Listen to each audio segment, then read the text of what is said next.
The, well, one of the interesting things is the redheaded Irishman.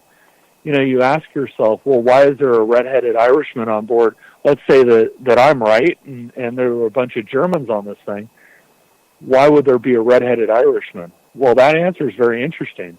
So during World War II, right, the IRA, the Irish Republican Army, who was fighting the English to free Northern Ireland from Britain, the United Kingdom, they had actually allied themselves with the Nazis, and they were receiving training and weapons from the Germans. In fact, the IRA was so close with the Nazis at that time that there was a unit of Irishmen who fought in the Nazi SS infantry legions.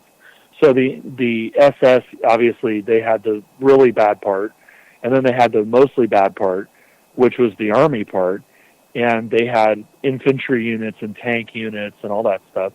Well, there was a unit of Irishmen who actually fought on the side of the Axis in World War II. Man, that is fascinating, and you really dig deep to find out those details. Well, there's another interesting element that nobody really thinks about. So when I studied in university, I actually studied anthropology and sociology. And in one of my classes, in my linguistics class, we discussed how to give people directions, because it's actually very interesting. And there's a tendency, and it's called ethnocentrism, that your group is the most important. And there's a tendency to describe directions to a location based on mutually agreeable points. So, for example, where I live, there's a huge mountain, right? So I might tell somebody, go east and keep the mountain on the right side. If you keep the mountain on the right side, you're going in the right direction. So but the other thing is that I'm going to describe it from where I'm from. So where I'm from, naturally, in my mind, becomes the center of the universe. If you're in Seattle, you're going to describe to somebody how to go to California, you're going to tell them, well, you go south because you're in Seattle, right? Or if you want to go to Vancouver, you go north because you're in Seattle, right?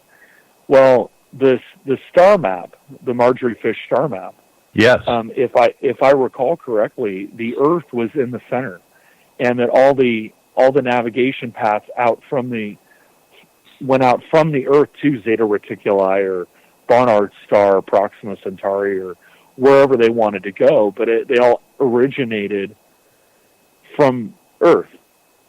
And that's actually backwards. Isn't that interesting? If I'm an alien, right, why would I put the Earth in the center?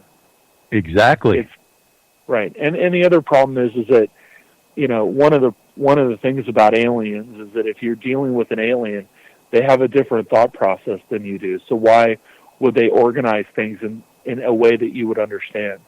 That's true. Yeah. Right.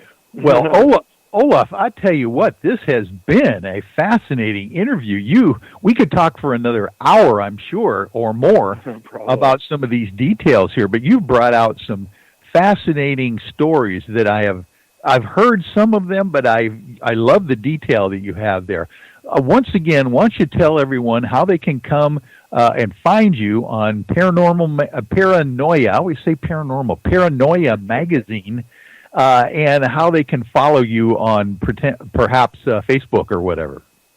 Sure. So we're paranoiamagazine.com. Very easy. We're Paranoia Magazine on Facebook. Paranoia Mags with a Z on Instagram, and you can follow my adventures as I go to kitschy, weird places and formerly top secret places and take a lot of photos and act silly. And we're also on Twitter as Paranoia Mag. Oh, wonderful. Oh, my goodness. Olav-Phillips, thank you very much for being my guest, Olaf. We're going to have you come back again and do some more of this in the very near future. How about? Sounds good to me. All right. Well, you have a wonderful night, and we will... Oh, happy holidays, by the way, if I don't talk to you before then. And we will be in touch, I'm sure. Absolutely. All right. Good night, and thank you very much, ladies and gentlemen, for joining us the paranormal lawyer here, Michael W. Hall, on Night Dreams Talk Radio at nightdreamstalkradio.com. Happy holidays. We'll be talking to you soon before then, but we will see you next week. Thank you.